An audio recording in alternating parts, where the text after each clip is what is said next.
نن د جمعې ورځ د محترم مسلمانانو د وظیفه درنه مس نشي کولی اسنه دا وظیفه درنه تیره شي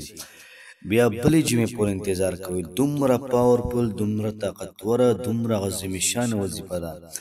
ستا په زړه باندې څومره حاجتونه دي څومره ارمانونه دي یا څومره پریشانۍ ته لري انشاءالله العزیز د تمامو پریشانو حل د تمامو مشکلاتو حل دغه رنګ محترم څومره رسا مقاصد دي تمام تر تمام به پوره کیږي هم په دې وظیفه باندې نن صرف تاسو دا وظیفه وکئ انشاءالله العزیز کمالات به ګورئ او نن د دې وظیفې چې کومه چله ده کوم ترتیب او طریقه کار دا پوره کې تاسو کوم ختم دی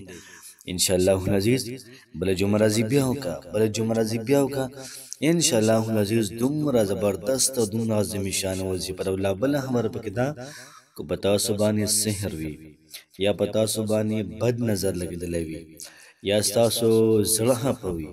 یا داسې وي که نه چې د بل چا خبرې په تا باندې بدې لګي قهر درځېدله د بل چا اواز اورئ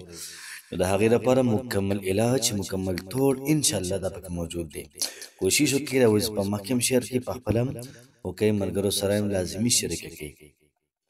بسم الله الرحمن الرحیم شروع کوم د ډیر زیات بخونکي او د ډیر زیات مهربان رب په نوم باندې زه ګواهي ورکوم د دې خبرې چې د الله پاک نه علاوه د عبادت لایق بل څوک نشته نبی کریم صلی الله علیه و آله وسلم د الله پاک بنده او د الله پاک رسول دی محترم مسلمانانو خویندرونو نن چې کومه زموږ وظیفه ده دومره طاقتوره وظیفه ده د جمعې د ورځ خاص وظیفه ده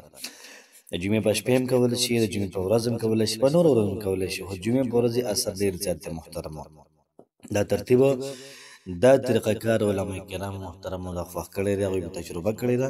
چې څومره زموږ خویندې دي څومره وروڼه دي د هغوی په زړونو باندې څومره حاجات دي څومره هم څه دي د هغې تمام حل محترمو په دې وظیفه کې دی یاد ساتئ موږ ډېر زیات کمزوري یو موږ ډېر زیات بېوسه یو نو اعمال دومره طاقت لري چې کم یو سړی چې څومره په اخلاص باندې عمل وکړي الله پاک قبلوي الله پاک لازمن قبلوي تجربې سیز د محترمو نه دی بس عمل وکړه مکمل یقین کوه د څه لپاره دې کړي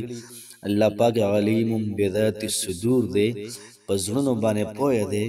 چې کله دا وظیفه کوي نو خپل حاجت مقصد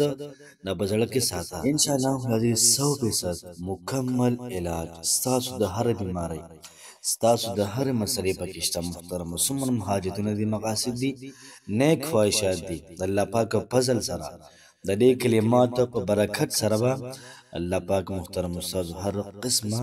حاجت پوره کوي مشکل نه به ختموي او دا کلمات د قرآن مجید لومبی آیات دی چې کله تاسو قرآن مجید کولاو کوي او لومبی سبق تاسو سٹارټ کوئ سٹارټینګ نه کوم ځای نه کوئ بسم الله الرحمن الرحیم نه کوئ نو ستاسو نن وظیفه شوله محترمو بسم الله الرحمن الرحیم ستاسو نن وظیفه دا شوله بسم الله الرحمن الرحیم او تاسو 1100 پیری وای 1100 مرتبه نن کوشش وکړئ چې نن دا وظیفه وکړئ دا بسم الله ختم دی بیا چې کله تاسو بسم الله وظیفه لږ لږ هم کوئ نو تاسو ته به فایده محترمو لازمان درکوي کوشش وکړئ ملګرو سره هم شیر کړئ په خپله هم وکړئ الله پاک مو خوشحاله اباد ساته السلام علیکم ورحمة الله وبرکاته